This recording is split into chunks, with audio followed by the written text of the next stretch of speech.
and I have a problem with fascia release techniques that start at pain spots or starts midway through the body. And it's a philosophy difference. Like Mm-hmm. there's a lot of people who have had good results starting at the midsection of the spine.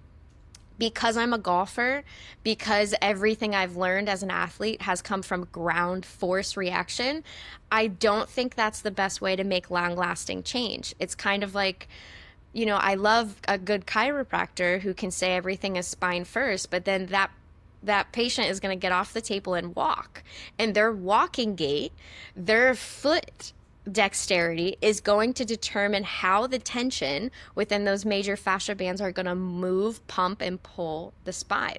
So I don't think that any one thing has it figured out. I think Mm-hmm. that we need to train our breath. We need to train a good breath shape in order to keep our rhythms open and flowing. That's imperative to fascia, is to keep a good pump going through the cerebral spinal fluid, to keep a good rhythm going through all of the tubes, to stay vasodilated in your own way.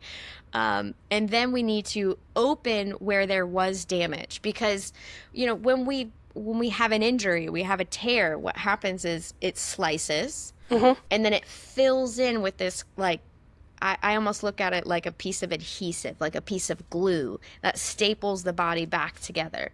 And then when we properly recover this, the nerves can re-innervate through the scar tissue, Mm-hmm. and then they kind of slowly take away the scar tissue and rebuild in the cells. Well, if someone has an area that's been severe, like the inner thigh, for Mm-hmm. instance, an area that most of us don't really train, don't really stretch, don't really massage. Okay. Yes, I agree with A everything. lot of, yeah. So a lot of people actually have a sense of neuropathy and loose fascia. And that I see a huge gap in the fascia conversation because a lot of fascia programs, mine included Fascia Flow, really focuses on the densification and how to remove densification.